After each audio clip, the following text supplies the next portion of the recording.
8 मार्च को अंतर्राष्ट्रीय महिला दिवस मनाया जाता है दी।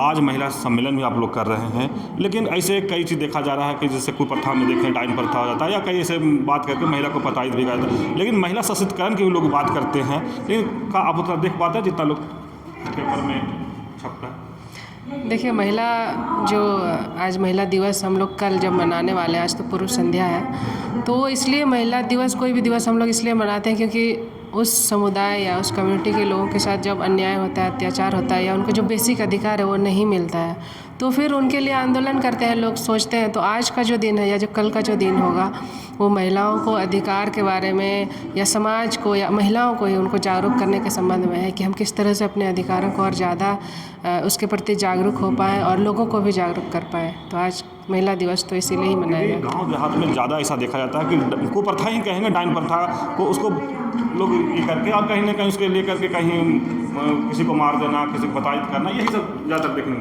मिलता है। देखिए मैं उसको डायन प्रथा हो गया ना, डायन प्रथा बोलते हैं हम लोग, दहेज प्रथा बोलते हैं, या किसी भी कारण से रेप अगर बलात्कार की घटना, ये जो है ना ये रिजल्ट है।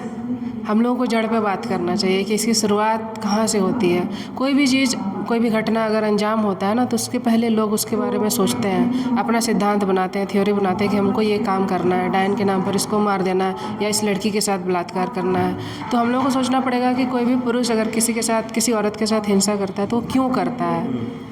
क्योंकि पूरा समाज जो है, समाज का जो पुरुष वर्ग है वो ये मानता है कि औरतों के साथ ऐसे ही करना है हम लोगों को। तो ये पूरा मानसिकता का मामला है और हमारा समाज का जो मानसिकता है, खास करके पुरुषों की जो मानसिकता है वो ये औरतों को इंसान नहीं समझता है। सबसे पहली बात, उनको एक ऑब्जेक्ट की तरह ही देखता है कि एक वस्तु है या एक यूज करने का चीज़ है, इसको हम लोग इस्तेमाल करेंगे घर के काम करने में, बाहर का काम करने में, है ना। तो ये जो मानसिकता है पुरुषों की इसलिए मैं कह रही हूँ क्योंकि पुरुषों के हाथ में ही सत्ता है, पावर है, परिवार का सत्ता हो गया, चाहे पॉलिटिक्स का सत्ता हो गया या समाज का सत्ता हो गया। समाज में भी अगर आप कहीं बैठक होगा देखेंगे कि वहाँ औरतें नहीं हैं, डिसीजन पुरुष ले रहे हैं। राजनीति में, राजपाट में भी पुरुष वहाँ पर सत्ता में है तो वो डिसीजन ले रहे हैं। परिवार का अगर देखेंगे सत्ता, परिवार का जो सत्ता है उसमें भी पुरुष जो है वही मुखिया है, औरत मुखिया नहीं है। तो पुरुष आधा आरक्षण है, वो तो आजकल की बात है ना। आरक्षण में भी आजकल ये शब्द क्या आ रहा है, मुखिया पति, है ना, विधायक पति। तो कौन औरत मुखिया जो बन रही है वो नाम से रबर स्टैम्प बन रही है, सारा संचालन जो है ना उसका पति कर रहा है। अगर आप आज भी पूरे देश में अगर कोई भी औरत विधायक या मंत्री बनती है तो आप देखेंगे उनके पीछे किनका हाथ होता है, या तो उनका पति होगा या उनका पिता होगा या वो किसी की बहू होगी, किसी की बेटी होगी, है ना। डायरेक्ट औरतों को परिवार में वो सुविधाएं नहीं मिल रही हैं कि वो खुद राजनीति का रास्ता पकड़ पाएँ या अपना करियर बना पाएँ। करियर में भी आप परसेंटेज देख लीजिए कितनी कम महिलाएं हैं। मतलब ज़रूरी नहीं है कि सबको नौकरी ही करना है, लेकिन जो लोग, पुरुष भी तो सारे लोग नौकरी नहीं करते ना, बिजनेस करते हैं, कोई दुकान खोल लिए, कोई कुछ कर रहे हैं, दुकान खोल लिए। तो औरतों के पास ये सुविधा नहीं है, वो ऐसा नहीं कर पा रही है। उनके लिए सबसे प्राथमिक चीज़ क्या माना जा रहा है कि आप बच्चे संभालिए, घर संभालिए। घर संभालना भी बुरी बात नहीं है, बच्चे संभालना भी बुरी बात नहीं है, लेकिन जो औरतें घर संभाल रही हैं, परिवार संभाल रही हैं, उनके बारे में हम क्या कहते हैं? हम कहते हैं कि कुछ नहीं करती है, घर में रहती है ना। तो आप वो जो सबसे ज़रूरी काम कर रही है समाज का, उस काम को ही आप उसको महत्व नहीं दे रहे हैं। एक पढ़ी लिखी महिला आप लोग हैं कि अच्छे, हम जैसे जानता हूँ प्रोफेसर भी हैं, तो महिला किस तरह के जागरूक करने के लिए कुछ आप लोग की रणनीति या कुछ बना है?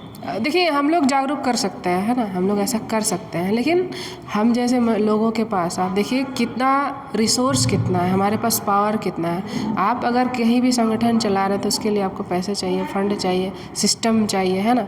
तो हम तो खुद वंचित लोग हैं, अगर आप वास्तव में कहें तो वंचित लोग हैं, हाशिए के लोग हैं। तो महिलाओं के खिलाफ जो हिंसा हो रही है ना, और इस हिंसा को महिलाओं के ऊपर ही थोप देना कि भाई आप अपने लिए आप ही लड़िए, हमारा तो काम है शोषण करना, समाज का तो काम है शोषण करना। लोग वैसे बोलने आ जाते हैं कि आप महिला हैं तो महिला होकर के आप महिलाओं के लिए क्या कर रही हैं।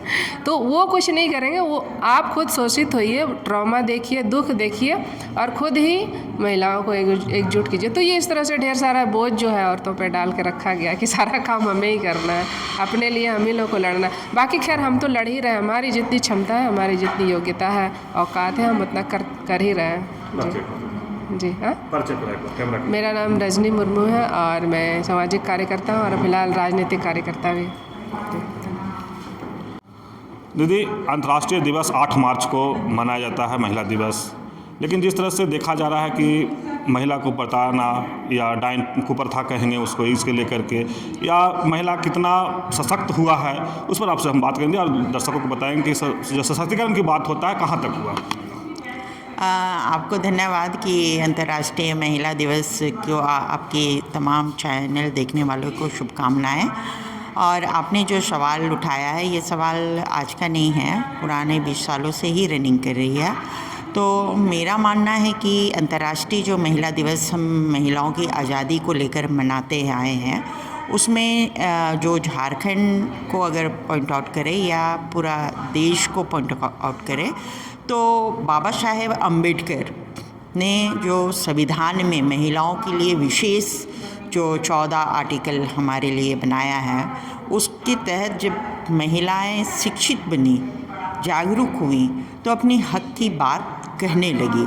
तो ये आप देखेंगे कि ये सशक्तिकरण का एक आवाज़ तो यहाँ से शुरू हुआ है कि लोग बोलने लगे हैं, अपनी बातें रखने लगे हैं, अपनी मांग उठाने लगे हैं। ये सच है कि जो पढ़ी लिखी महिलाएं हैं वो ज़्यादा मुखर होकर सामने आई है, और हम समझते हैं अंतर्राष्ट्रीय महिला दिवस का ये प्रथम चरण है जो लोगों ने अपनी आवाज़ को बुलंद किया और अपनी आज़ादी की लड़ाई में सक्रियता दिखाई। दूसरा सशक्तिकरण ये है कि महिलाओं को राजनीति और आर्थिक रूप से सबल होना, जो अभी भी हमारी ये लड़ाई दोनों जगह में जारी है। अंतर्राष्ट्रीय महिला दिवस जिसका थीम है राजनीति, समानता का अधिकार का जो मसला है, उसको लेकर हम इस बार का कार्यक्रम है। तो हम लगातार विगत 10 सालों से ये सवाल बनता रहा है कि महिलाओं को भी 50% की हिस्सेदारी, भागीदारी और सहयोग की आवश्यकता है। तो अब राजनीति में इनकी भागीदारी की बात हम महत्वपूर्ण रूप से कहेंगे कि पूरे समाज का जो परिवर्तन का एक पैमाना है वो सत्ता है।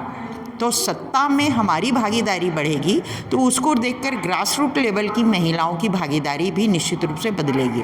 तो सशक्तिकरण का जो हम डिमांड है और जो सरकार या समाज के अंदर जो प्रक्रिया चल रही है वो बहुत ढीला ढाला है। तो हमें लगता है कि ये मांग जो है इस बार हमारा बहुत ठोस रूप से हम सरकार के पास रखने जा रहे हैं। एक तो झारखंड के अंदर महिला आयोग बंद है, महिला आयोग समेत तमाम आयोग जो है वो बंद है, साहित्य अकादमी नहीं बनाया है उन्होंने, कला अकादमी नहीं बनाया, संगीत अकादमी नहीं बनाया।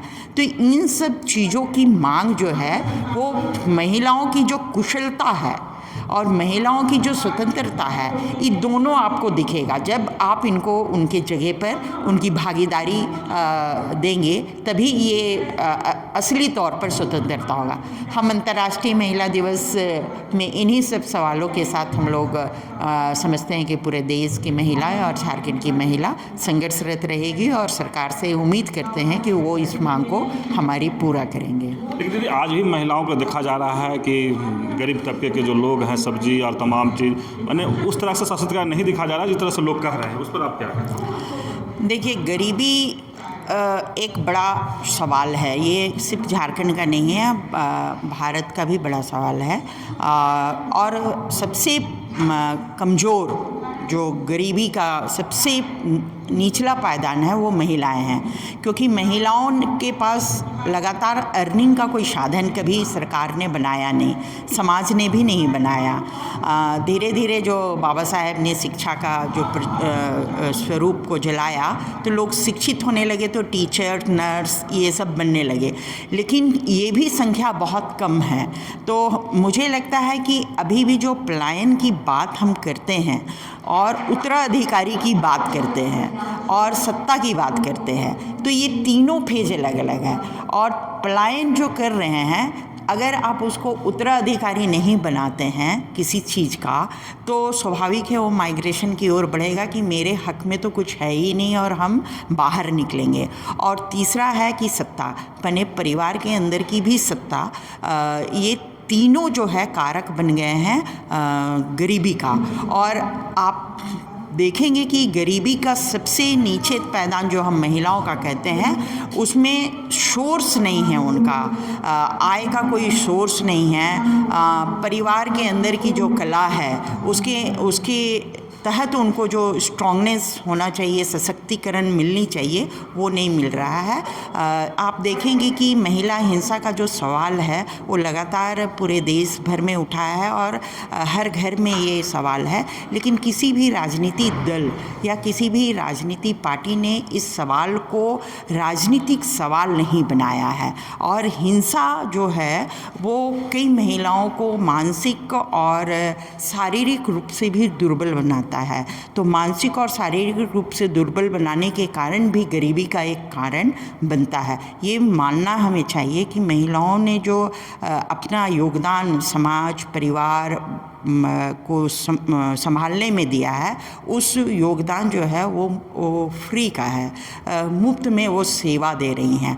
तो उनके मापदंड कुछ अर्निंग का दिया जाना चाहिए। और हमें लगता है कि इस साल की जो सरकार मैया योजना को शुरू किया है और वृद्धा पेंशन की जो योजना शुरू की है, तो उससे कुछ हद तक महिलाएं आर्थिक रूप से एकदम बहुत छोटा ही सही, लेकिन आर्थिक रूप से थोड़ा सबल होगी और अपने भविष्य का निर्माण करने में सहायक होगी। कैमरा के लिए परिचय दे दीजिए। मेरा नाम अलोका कुजूर है और मैं लेखिका भी हूँ और सामाजिक कार्यकर्ता भी हूँ।